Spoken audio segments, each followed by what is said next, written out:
Hey, welcome back to another Mandolin Sessions. I am Jeremy Chapman with the Acoustic Shoppe, and today we're going to work on a fiddle tune called the Big Sciota. This is a fun tune. The B part of the song goes to an E minor, which is a pretty fun melody twist for the key of G. We're going to start out with kind of a basic solo that gets you the melody, and then we'll move on to a more intermediate to advanced solo in another lesson. Again, this is in the key of G. Your chords are going to be G and D for most of the A part, and then a quick C in there. B part, like I said, is going to go to that E minor, so a fun melody. But I'll play it through once and then we'll break it down. In this video I'm playing the Eastman MD605. This is the Sunburst model of that. It is kind of the pro model. It has a finger rest, a pickup already installed, and that block inlay that's gorgeous. I'm also using a tone slab. This is my signature model tone slab pick. I like this a whole lot. Feels great in my hand. It's about a 1.3 millimeter. My favorite tuner is the Peterson strobe tuner that I use for all my instruments. And one more, my favorite accessory on the mandolin is the tone guard. It helps it keep it off your stomach, gives it a little bit more volume and clarity, especially when you're standing up. But when you're first starting out, it's great to, it's hard to get a lot of volume, and the tone guard makes a big difference there.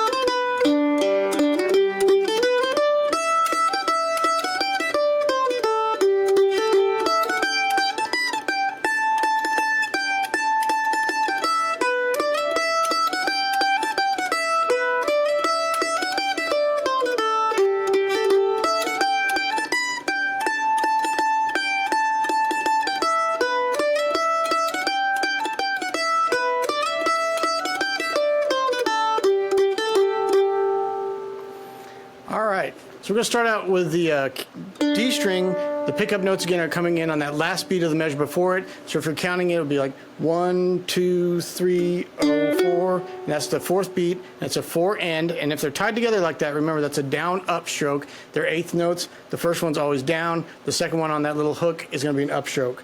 1, 2, 3.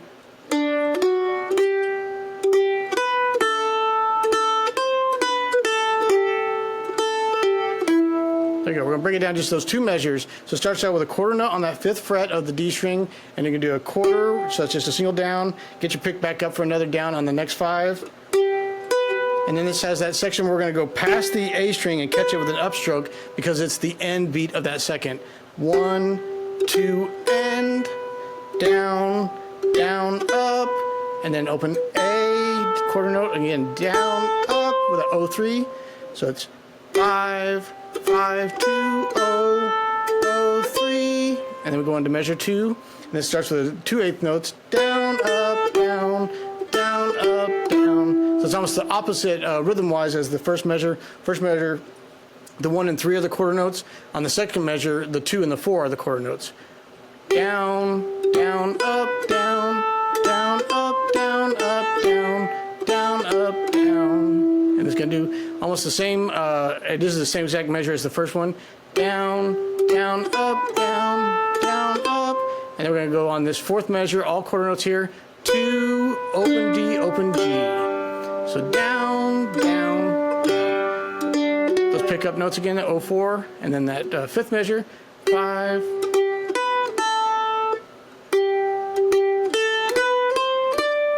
Then that fifth measure is going to start with the quarter note. 5, 5, 0, 2, 3, 5. So now the 2 and 3 are the eighth notes. Quarter, down, up, down, up, down. We're going to the second line now, first measure. 0, 0, 2, 3. 0, 0, 3, 0, 0, 2, 3, 0, 5, 3, 2, 0, 5. And if you're unfamiliar with the brackets that are above that measure we just played, that it has a G chord next to it and it says first. That means that's your first ending. First time through on the A part, you're going to play that ending. And then you see those 2 dots, meaning it's a repeat. So they're almost like colons. You're going to use that, go back to the beginning of the melody where you see those other 2 double dots. So on that first ending, 5, 5, 0, 5, 0, 4. Then we're back to the beginning.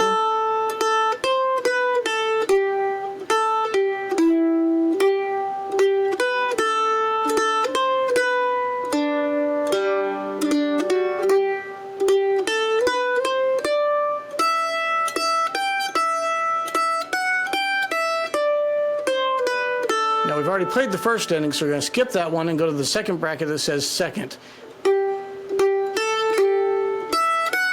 And that O2 leads us into the B part. So we're going to do the first measure of the B part. We're going to end up using our pinky on this, on that 7th fret. You could shift up here if you're not quite strong enough with your pinky, but I recommend practicing that. If you're not ready to do that, you can put your first finger on 3, and this is being in second position on the mandolin. 3, 3, 5, 7, 3. Let's try to go with middle finger on the 3rd fret. 3, 3, 5, 7, 3. It helps if you can leave that first or middle finger down in this case, or first finger down on that 3, because you're going to go back to it. Now, I know for a lot of people starting out, that's a pretty big stretch to get a fret in between your middle, ring, and pinky finger. But practice that. And at first, if you're having trouble with that, just practice doing that. Eventually you get that stretch. Again, you get the most success. You can get a really bad note on that pinky if your fret or your pinky finger is a little bit back on that fret. If you can push it all the way up against that 7th fret, you can push down with less strength because that pinky is a little bit weak and still get a clear note. Back there, it's a millimeter difference, but if you be up against that fret, you'll get a clean note. So start with that first measure of the B part. 3, 3, 5, 7, 3. Do those 2 measures again.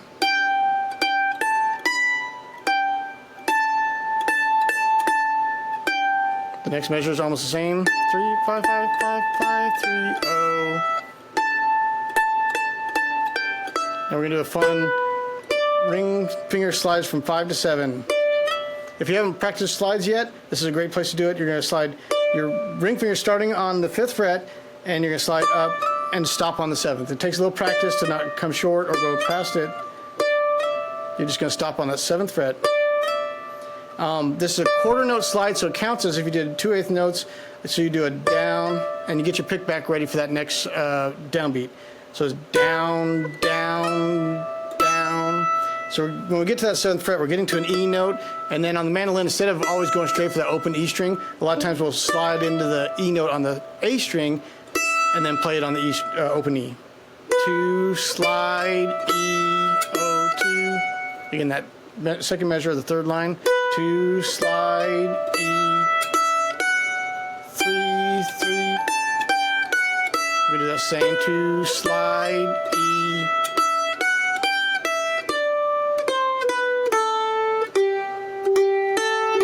So the same ending as the A part. 3, 0, 5, 3, 2, 0, 5. First ending, then you see that repeat sign, go back to the B part, beginning of it. 3,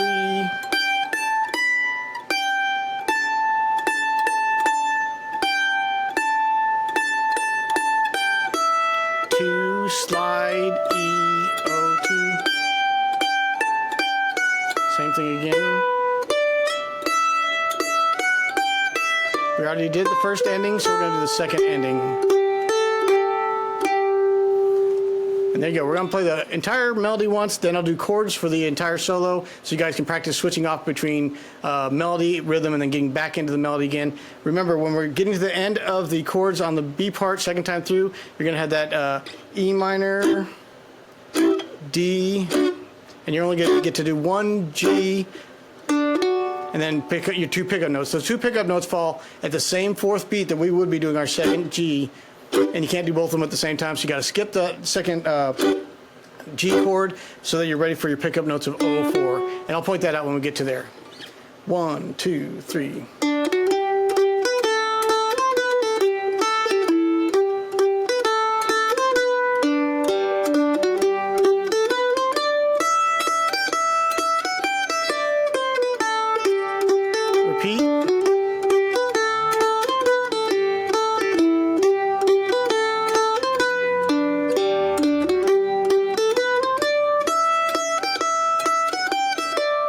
Second ending.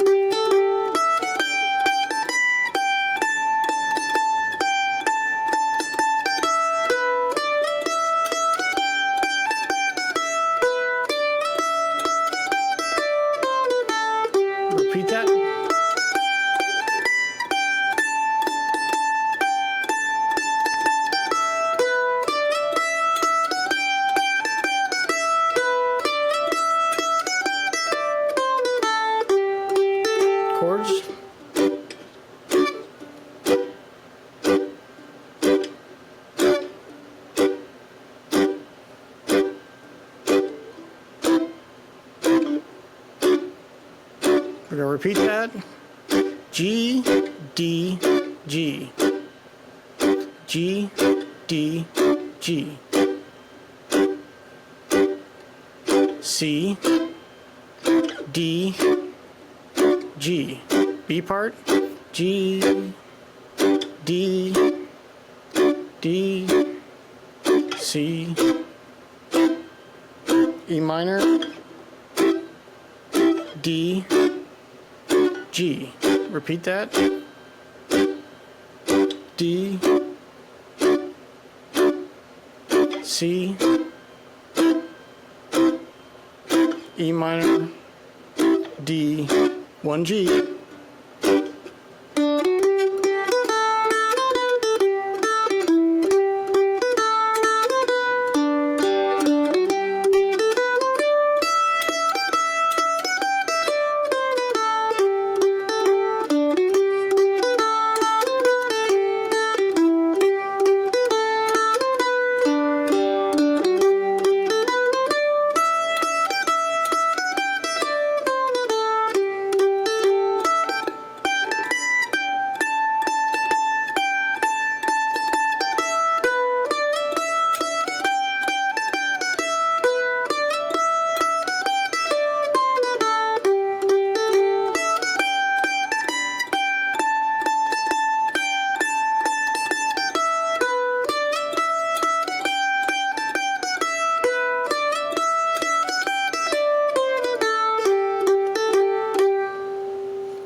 I'm going to try, just in case I can punch that one in, to do to coming back into the solo one more time. 2, 3.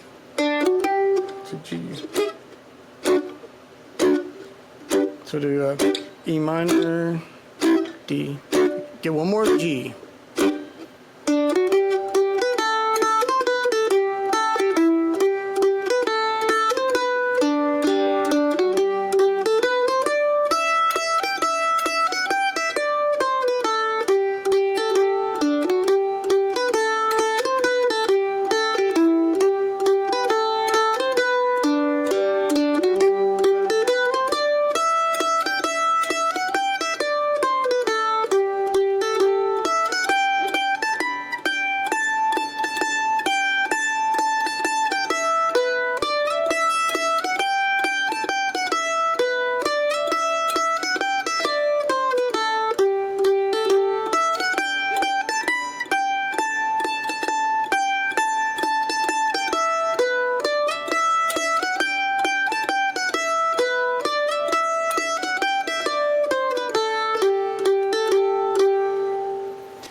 Okay, quickly I want to go over the chords with you in case you're new to some of the bluegrass style chord changes.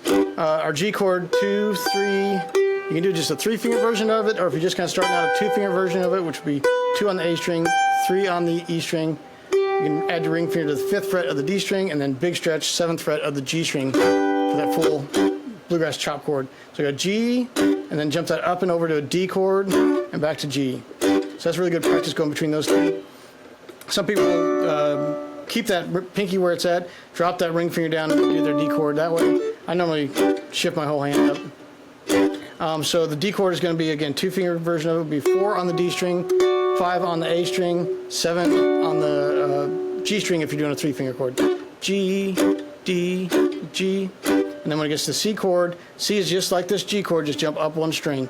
So instead of 2, 3 on the A and E string, 2, 3 on the D and A string. And then when we get to E minor, all of our, this is a really fun tip, all of our standard major chords can be made minor. We'll start with this 2-finger version of it because that's our 3 and our 5. If you pull your first finger back 1 fret. So turn that G into a G minor. We're going to go to E chord, which is 2 up from the D string, so or D chord. We make our D chord, slide that forward 2 frets. Next letter in the alphabet is E.